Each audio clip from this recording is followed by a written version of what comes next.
Ang nakaraan. Naitanong na nga ni Jungwon kay Lee Jeom kung kilala ba nito ang Phantom Sword. At mayroon din naman itong naaalala na ang lahat ng mga nakakalaban noon ng Phantom Sword ay namamatay, subalit mayroong isang nabuhay noong sila ay magharap. At ang taong ito ay nasa mataas na posisyon din ng Heaven-Earth Association. Kaya't napagdesisyonan naman ng ating bida na papasukin niya ito, at sisimulang sirain sa loob, at nagugulat din naman agad si Lee Jeom sa mga planong ito ni Jungwon. Ngunit hindi naman na mapipigilan pa ang ating bida sapagkat excited na siyang makaganti sa Phantom Sword.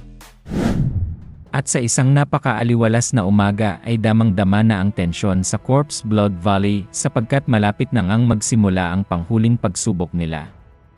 At sa kasalukuyan ay makikita naman na nagtipon na nga ang ilang mga kalahok at wala pa din silang alam kung ano ang kanilang ginagawa dito habang nagtataka sa mga susunod nilang gagawin.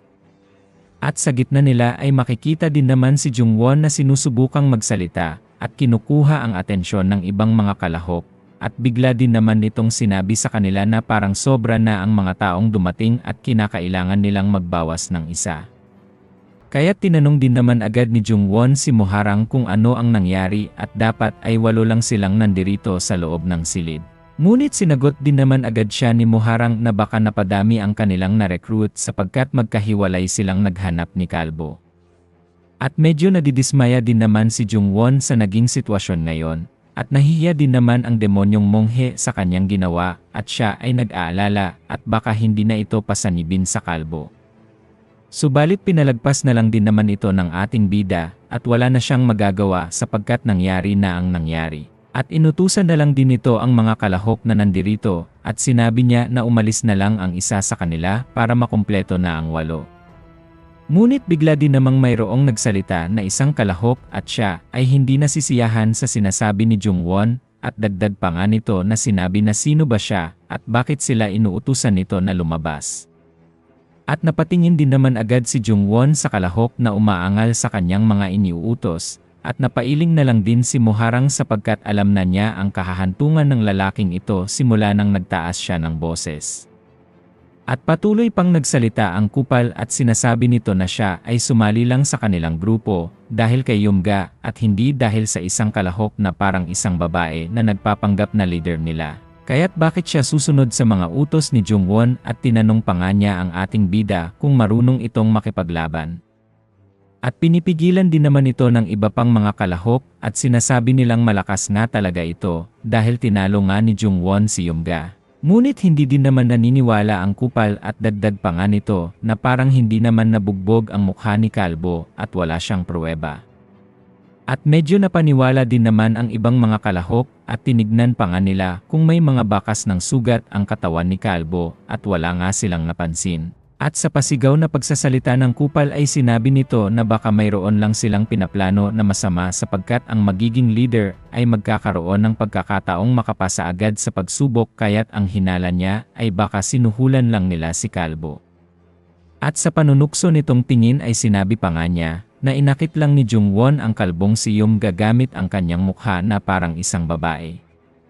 At nagalit din naman ang demonyong monghe na nakasanib kay Kalbo at patuloy pa din ang pag-aalala ni Moharang sa posibleng gawin ni Jungwon sa kupal na ito. At bigla din namang nagsalita ang ating bida at sinabi nito na dapat ay kumalma lang silang dalawa at naiintindihan naman ni Jungwon kung bakit ito nagdududa pa sa kanyang kakayahan.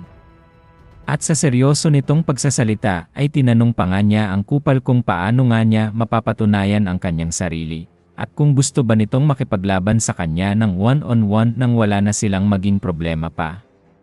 At bigla din namang pumayag ang kupal sapagkat ito nga ang kanyang hinihintay na sabihin ni Jungwon at masaya pa nga nitong sinabi na kung ano pa ang hinihintay niya at tumayo na ito at kating-kati na siyang pulbusin ang pagmumukha ng ating bida.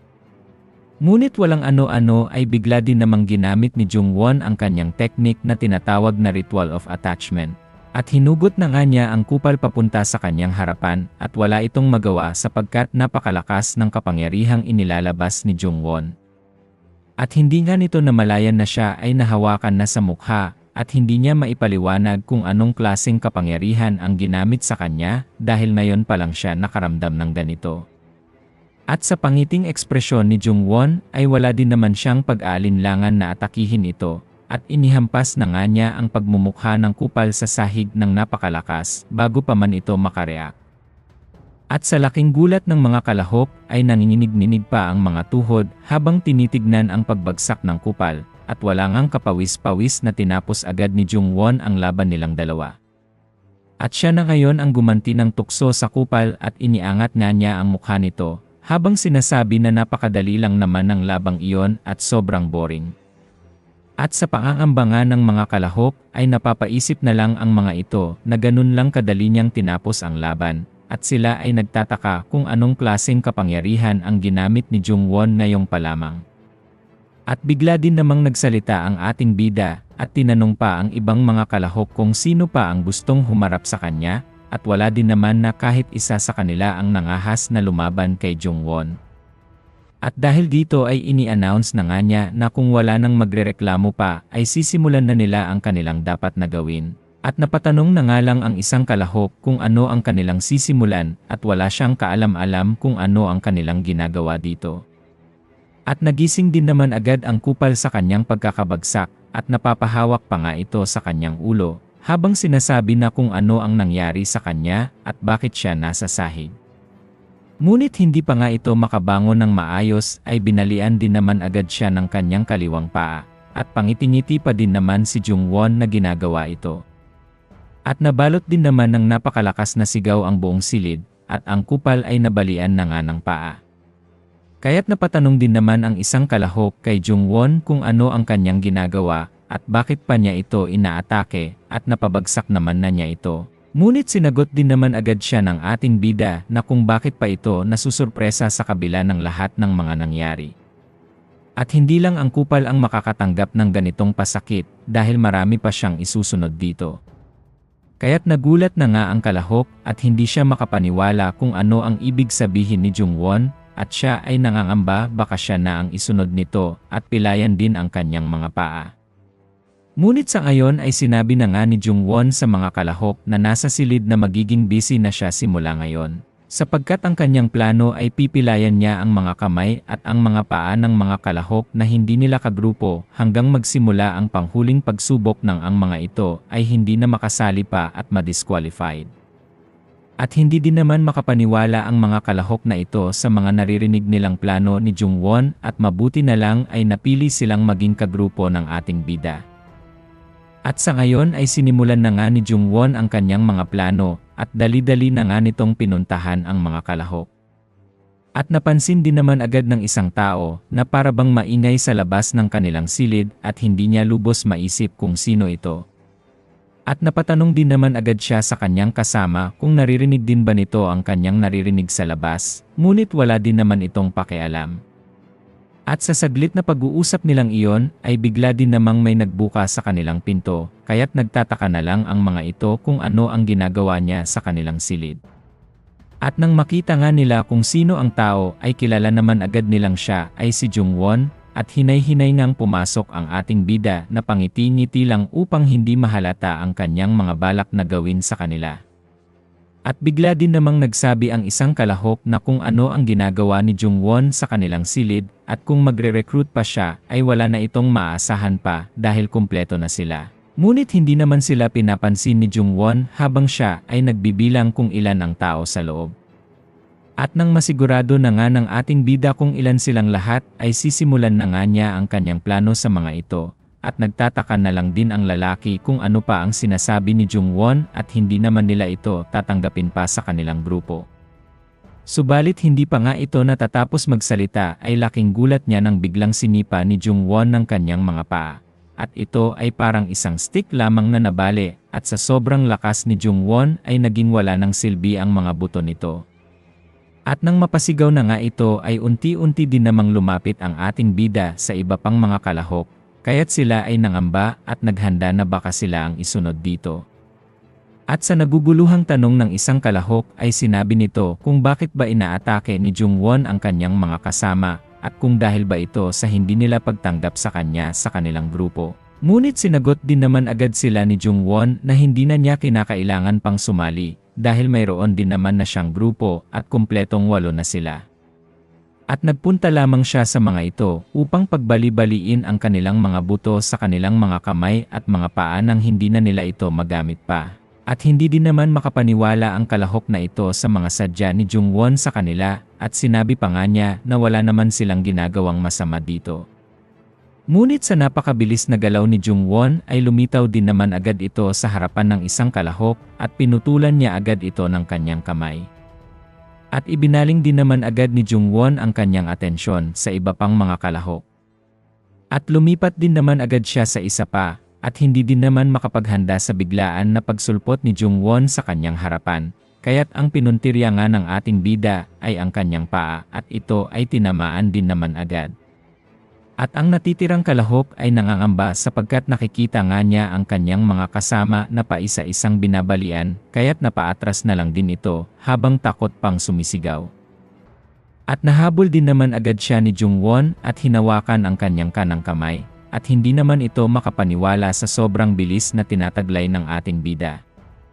At nang siya ay magpupumiglas na ay bigla din naman itong nakarinig na may sinasabi si Jungwon at hindi siya nito pinapagalaw baka pugutin ang kanyang ulo. At bilang huling kalahok sa silid ay siya ang pang-apat na babalian ni Jungwon ng kanyang mga kamay at marami-rami pa siyang pupuntahan pang mga silid. At nagsusumigaw na nga ang mga kalahok sa kwartong ito sapagkat sobrang sakit ang kanilang nakuha nang magkanda bali-bali ang mga buto sa kanilang paa at mga kamay ng dahil lamang kay Jungwon. At binuksan na nga ng ating bida ang silid habang pinatatahimik niya ang mga ito, at siya ay napapaisip na lang ngayon kung sino naman ang kanyang mga isusunod. At dagdag pa nga ni Jungwon na nabawasan na sila ng 4 na mga kalahok dahil sila ay mga spiya. At mayroon pang madadagdag na 4 na mababawas sa ngayon at mayroon pang 64 na mga kalahok na natitira maliban lang sa kanyang grupo. Kaya't magiging busy siya ngayon upang hanapin ang mga ito at sisiguraduhin ni Jungwon na hindi na sila makaka-attend pa sa huling pagsubok. At sa mga ginagawang ito ng ating bida ay medyo naawa din naman ang Blue Spirit sa mga kalahok na kanyang binalian ng mga kamay at paa. At hindi siya makapaniwala na ganitong klaseng plano ang magagawa ni Jungwon. At mula kinaumagahan hanggang umabot na ang takip silim ay punong-puno lang ng sigawan ang buong gusali dahil sa mga pinaggagawa ni Jungwon at walang humpay ang kanyang pag-atake sa bawat kalahok na kanyang makakita. At sa kasalukuyan naman ay makikita si Yeochon na patuloy pa din ang pagko-concentrate upang maperpekto niya ang kanyang technique. At bigla din naman itong naalerto dahil mayroon siyang kakaibang naririnig sa labas ng kanyang silid at ito ay palapit ng palapit sa kanya. At hindi naman malaman ni Yeochon kung tama bang mayroon siyang narinig o baka ay napapagod lang siya sa kaensayo buong araw. Ngunit sa pagkakataong ito ay nasigurado naman na niya na meron ngang nakatayong tao sa harapan ng kanyang pintuan, kaya't bigla din naman niyang tinanong kung ano ang kanyang ginagawa sa harapan ng kanyang silid sa mga oras na ito.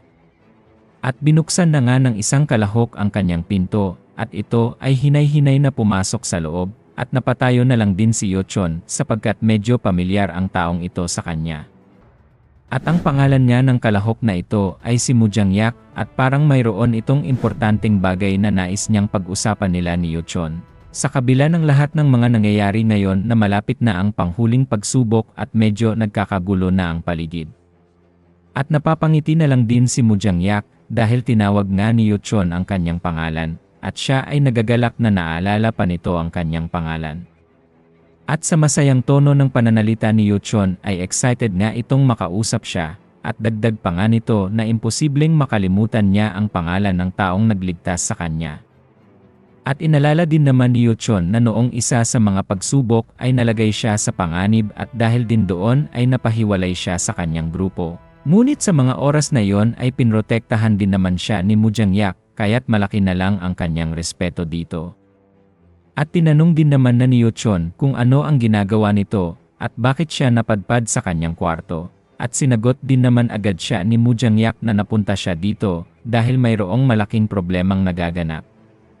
At ikinwento pa nga niya na noong pumunta siya sa kwarto ng kanyang kagrupo ay nakita ni Mu Jang-yak na mangyak-ngyak ito ng dahil sa sakit at ang kanyang paa ay nabali. At napapaisip na lang siya na baka mayroong isang tao din na tinatarget pa ang ibang mga kalahok upang hindi na sila makasali pa sa susunod na competition.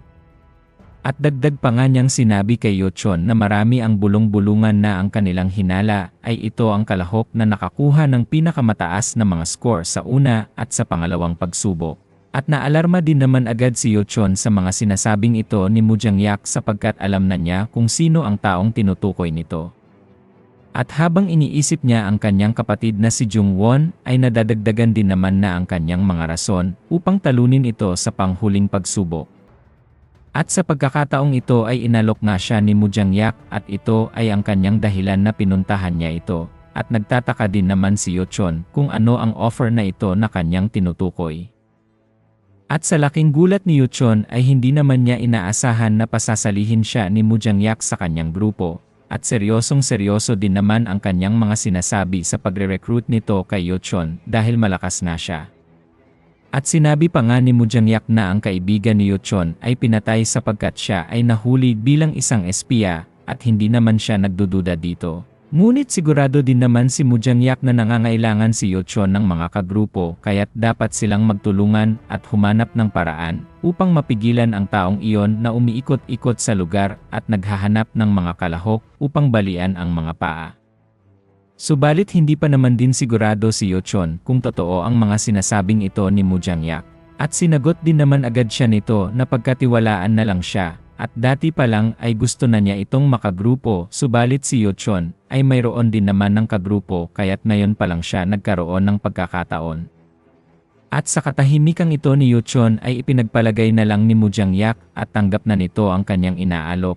At medyo mayroon pa naman ding pagdududa si Yuchon sa kanyang isipan at hindi niya alam kung ito ba ang tamang desisyon. At dagdag pa niyang sinabi sa kanyang sarili na kinakailangan niyang makabuo din ng grupo para makapasa sa panghuling pagsubok at kinakailangan niya ng mga taong susuporta sa kanya dahil mahihirapan si Yuchon na mag-isa. Lalong-lalo na kung ang kanyang layunin ay talunin si Jungwon at mabigyan ito ng leksyon sa mga ginagawa nito sa kanya. At dahil din doon ay napagdesisyon na ni Yuchon na sasali na nga siya sa grupo ni Mujangyak at gagawin niya ang lahat upang mapabagsak lamang ang kanyang kapatid at tuluyan na nga itong matalo. At nagpasalamat din naman si Yuchon kay Mujangyak sa pagpunta nito sa kanya. At sinagot din naman agad siya nito na siya pa nga ang dapat na magpasalamat kay Yuchon na pumayag itong maging kagrupo niya at sigurado din naman ito na sa tinataglay na lakas ni Yuchon ay mas lalong lalaki ang tsansa ng kanilang pagkapanalo. At sa pagkakamay nilang dalawa ay nagulat din naman agad si Yuchon sa napakalakas na enerhiya na tinataglay ni Mujangyak at napapaisip na lang siya na bakit hindi niya namalayan na malakas din pala ang taong ito. At dagdag pa nga ni Yuchon na sinasabi sa kanyang sarili na si Mujangyak ay mas malakas pa sa kanya, kaya't hindi niya mapigilang sabihin dito na talagang ang tama ang kanyang kutob at malakas nga si Mujangyak. At napapangiti na lang din naman ito at nahalata nga ni Yuchon ang kanyang kapangyarihan, sabay sabing ganun din naman ang kanyang nararamdaman sa enerhiyang tinataglay ni Yuchon. At dahil dito ay napagkasunduan na nga nila na simulan ang kanilang plano na pigilan kung anuman ang ginagawa ni Jungwon at wala na silang oras na sasayangin pa para hindi na dumami pa ang mabiktima nito. Ngunit sinabi din naman ni Yuchon na huwag nang mag-aalala si Mujangyak at mayroon na siyang magandang planong naiisip at ito ay tiyak na magtatagumpay laban kay Jungwon. At 3 araw na nga ang nakalilipas nang matapos na ang ikatlong pagsubok ay tinipon din naman na ang lahat ng mga kalahok na nakapasa. At sa ngayon ay makikita na nga ang Corpse Blood Valley leader na nakatayo sa harapan nilang lahat at siya ay mag-a-announce na kung sino ang nangungunang kalahok sa ikatlong pagsubok. At binanggit niya nito na ang team leader na si Mujangyak ang nakakuha ng pinakamaraming puntos. At napapangiti na lang din si Yuchon sapagkat nautakan niya si Jungwon. At tuwang-tuwa na nga ang mga ito sa kanilang mga ginawa at nakuha nilang pigilan si Jungwon sa kanyang mga plano at sa ngayon sila ang nagkamit ng pinakamaraming puntos sa ikatlong pagsubok. Kaya't sa pagkakataong ito ay pangiti-ngiti lang din naman ang Blue Spirit at tinutukso nito si Jungwon habang sinasabi na kung ano ang kanyang nararamdaman at siya ngayon ang tinraidor. At sa lahat naman ng mga nangyayari ay parang wala lang din naman ito kay Jungwon, at kahit na ganun pa man ang nangyari ay wala pa rin silang magagawa kung pipilitin ni Jungwon ang kanyang kagustuhan. At siya ay napapangiti na lang at makakaya pala siyang traidorin ni Yuchon, kaya tiningnan na lang niya ito na may halong pagbabanta. At hindi din naman magpapatinag si Yuchon sa mga gagawin pa ni Jungwon, at ito ang kanyang layunin ngayon na talunin siya at mapabagsak ng tuluyan. At nasisiyahan naman na ang ating bida sapagkat siya na ngayon ang tinatarget. Ngunit ang hindi nila alam ay hawak na ni Jungwon ang buong Corpse Blood Valley at hindi na siya mapipigilan pa.